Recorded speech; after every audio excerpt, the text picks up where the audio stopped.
Hey guys, welcome back. So, it's late August, late summer, and we're going deer hunting. Yeah, it's the new velvet buck season here in Tennessee. I got my crossbow with me. I haven't seen very many bucks on the trail camera. That doesn't mean that there's none out there. I'm not going to have very much time to hunt this weekend. The season is only 3 days long. So it looks like I'm going to be able to hunt this morning, this afternoon if it's not raining. Saturday I have to work, and it'll be Sunday morning before I get off work.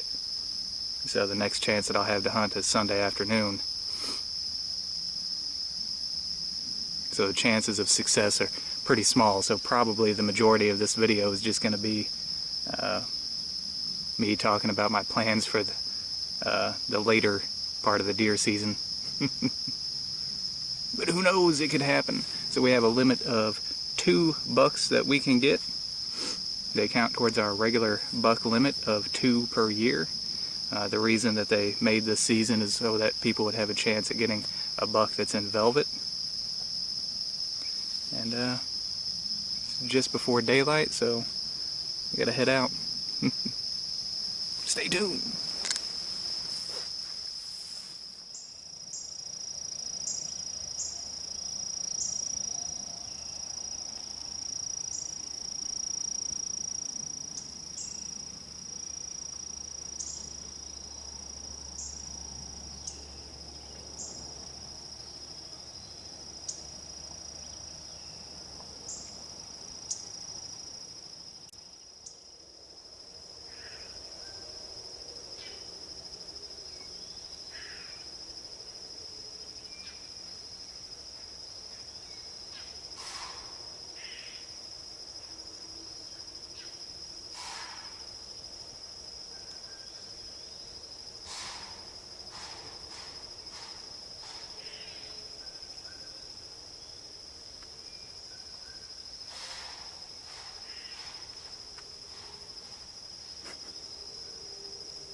That doe's walked up here 3 times now and done the same thing every time.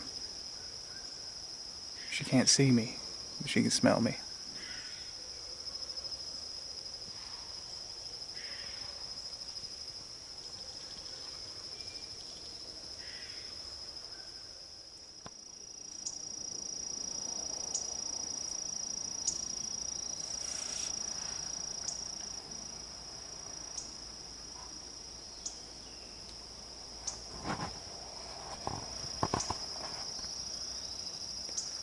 Getting swarmed by mosquitoes out here.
This is the Passiflora Incarnata, or purple Passionflower. It doesn't look very purple right now because it's pretty late in the season. They have these little fruits that grow, and these are edible, but they don't have much flavor.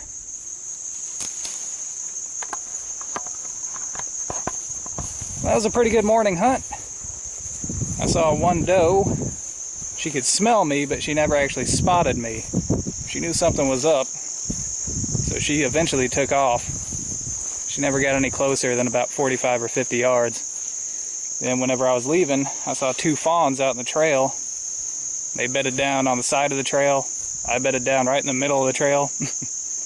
And there we were. We hung out for about 45 minutes. Then eventually I had to leave because it's getting close to noon now, and I got other stuff that I have to take care of today.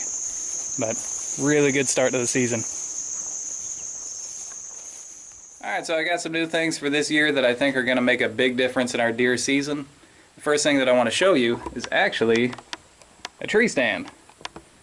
Now I know this is going to surprise a lot of people because I just don't use a whole lot of tree stands. And I probably won't use this beyond bow season, but this is the Summit Viper SD climbing tree stands, one of the most popular climbing tree stands on the market. And I think this, coupled with the new camera equipment that I got that can attach to my bow and can attach to a scope, is going to equate to much better footage this season. I don't think that you need a tree stand to effectively hunt, but with the added difficulty of filming while you hunt, I think the tree stand is going to be a pretty positive influence for this year. Now the next thing that I got is a larger purchase. It's something that I've always wanted. It's something that people have said that I needed ever since I started the deer camp videos. It's a wall tent. Now, it is a pretty big purchase, and it's going to be difficult to get it out to the deer camp, honestly, because they're big, they're heavy, they're canvas. But I think that that is going to add a whole new dimension to the deer camp this year. It's a very traditionally styled wall tent. It's made by Blockade runner right here in Tennessee. So let me show you guys that. Alright, so here's the boxes. Okay. Alright, and through the magic of editing, here we go. It's all set up. I was able to set this up by myself with no trouble.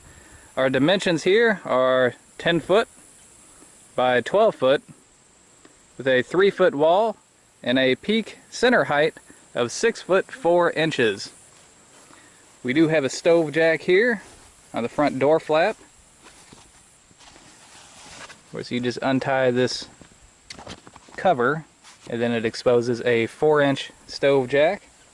Now, a lot of people would put this on the roof. If you put it on the roof, that makes it easier to run your chimney pipe out. However, here in the Mid-South, I kind of doubt that we're going to be running a wood stove in here very often.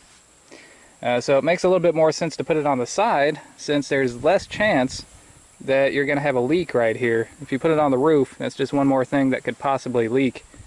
And it's not going to be that much more difficult to put a stove in there and run your chimney pipe out. So we've got ties. Again, this is a traditional style tent. We don't have zippers.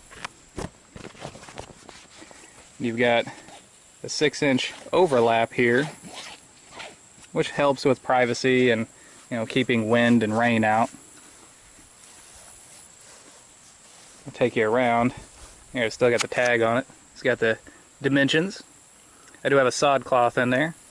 I'll show you that. So it's pretty large. You can see my shadow on it. As you see, there's no windows. There's only one door. You can get 2 doors. I only needed 1. Alright. So there you go.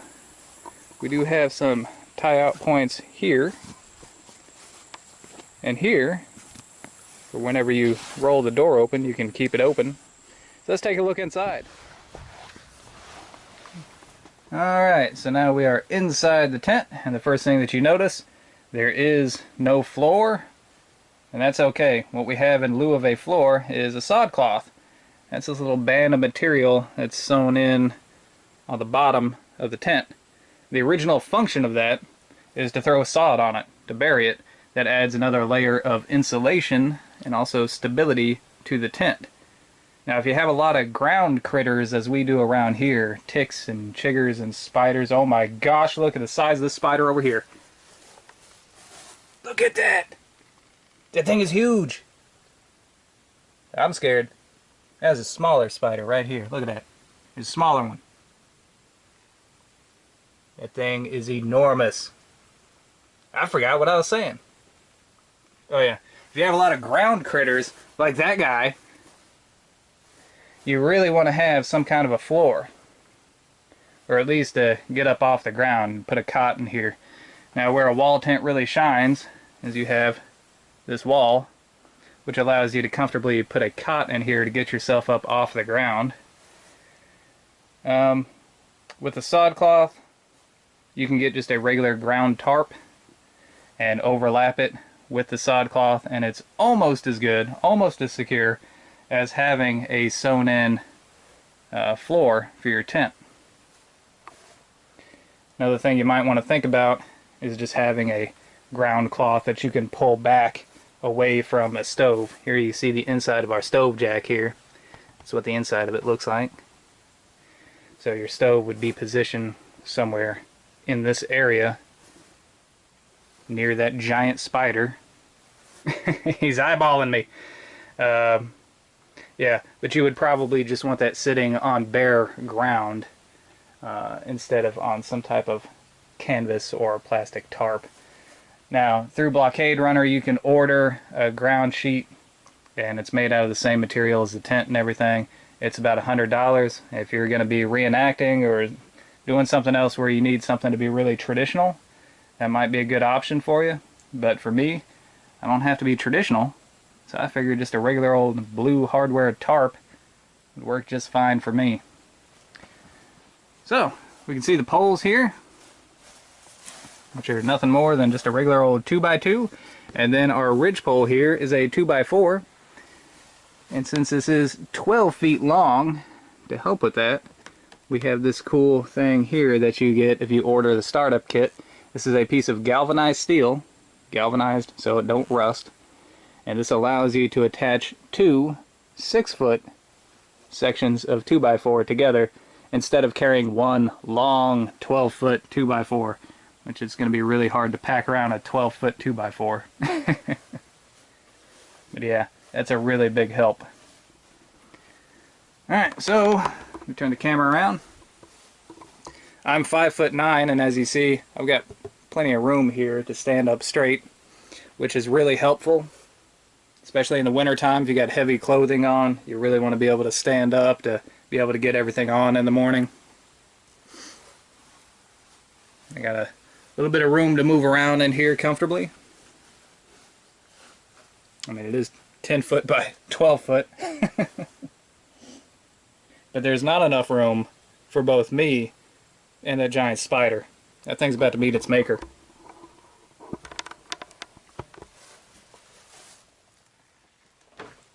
Alright, so before we move on, I'm going to tell you guys a little story. Seeing that spider reminded me of something from my past, and it is actually a wall tent related story. Some of you guys know that one of the first jobs that I had was working as a summer camp counselor at a Boy Scout summer camp. It was Thunder Scout Reservation in Molina, Georgia, or just Camp Thunder for short. Now, through most of my years there, I was working in the shooting sports. I was a rifle range coach, and then later on I went on to head up the archery program there. And then before I left, I actually started a brand new program. I called it the Mountain Man program. I wrote the whole thing out, got it approved. It was awesome. And you can still take that program today. It is still in place, although I think that it has changed a lot since I wrote it. Now, originally it was kind of like a loose historical reenactment program.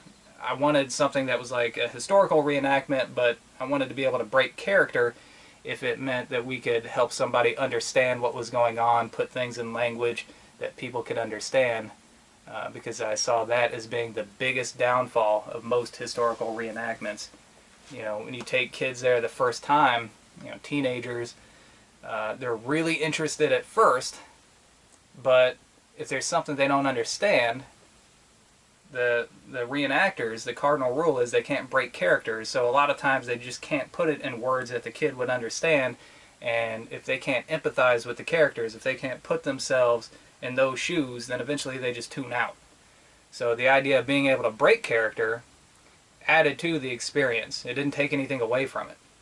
So Kids really responded to it. And I think now the Mountain Man program is more of like a high adventure type program. But anyways, it's still in place today.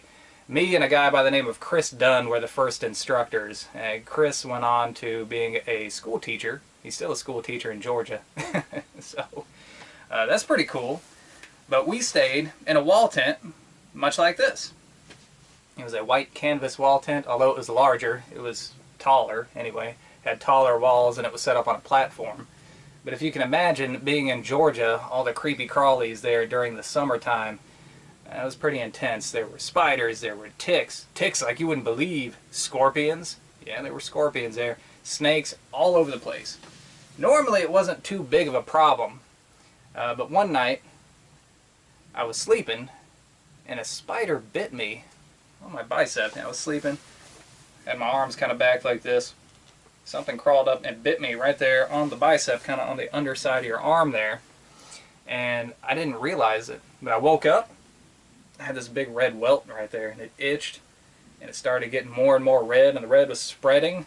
It was going down my arm and up towards my chest, and by the middle of the day, like, this whole area of my body was red, and it was starting to get purple around the spot. It was really, really bad. They ended up having to take me to the hospital. They pumped me up with all kinds of antibiotics. It was crazy.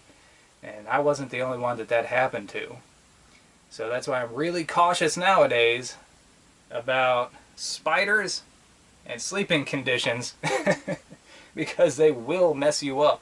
They'll bite you in your sleep. You won't even notice, all right, until you wake up and then you've got a problem.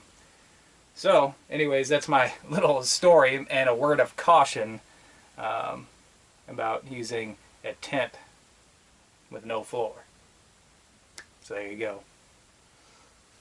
Now, not just during the Mountain Man program, but also as a camper. I went to summer camp a couple times when I was growing up. I spent a lot of summers in a wall tent.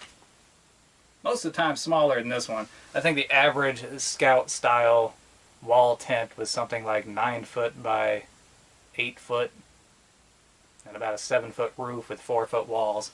And 2 scouts would sleep in there. There was usually a bunk on either side, and you had just enough room to put like a footlocker underneath your bunk. If you wanted to play cards or something in there, you pulled the footlocker out and put it in between the 2 bunks, and it acted like a cool table. They were just about the perfect size for that. And I actually looked around to see if I could find any of those old tents. Because you can find old canvas tents and, you know, patch them up, and they're good to go. But I was unable to find any of them. But yep, me and wall tents have a long past. It's one of the main reasons why I wanted one again. So, anyways, let's move on with this. Alright, so I've got the tent out here in the hopes that it's going to get rained on. And it's already been rained on at least one time. And you might be wondering why I want that. Well, it's because I want to pre-shrink the material, the canvas. Now, if you can look real close here, you can see how these seams are made. It's just with a sewing machine. And when the needle passes through the canvas, it leaves a little tiny hole. Now, a lot of times whenever your canvas tent gets rained on the first time, it's going to leak on the seams because of those holes. But if you leave it out in the rain and it gets soaked and then it dries out, the canvas shrinks, and whenever it does, those holes shrink away enough so that it won't leak anymore. So I've had this out. I'm going to loosen up these ropes here. Give it some good slack. Yeah, even though it's going to be a little bit droopy, that's going to be fine. What you don't want to happen is have this thing set up way too tight. And then whenever this thing gets wet and then dries out and shrinks up, if you've got these too tight, it can actually split at the seams, and you definitely don't want that. So I'm going to walk around here and loosen up some of these and then leave it out for a day or two, and once this is all pre-shrunk up, it should be good to go for whenever we use it for real. Alright, one more thing to keep in mind is that things will expand and contract throughout the day with a canvas wall tent. Now in the mornings it may be nice and tight like a drum, and then as the sun comes out it may warm up the material and everything's going to start drooping in again. You don't want to go around and tighten up all your ropes though, because as soon as that sun goes back down and it cools off one more time, there won't be any place for it to contract to, and it's going to split along your seams, and you don't want that to happen. So just keep in mind things are going to expand and contract. Don't worry if it droops a little bit. It's a canvas wall tent. It's supposed to be a little bit droopy. Alright, and that is all the time that I have for today. I hope you guys enjoyed it. Until next time, thumbs up. I don't know when I'm going to get a stove for this. I don't know what type of stove to get, really. If you guys have any ideas, let me know.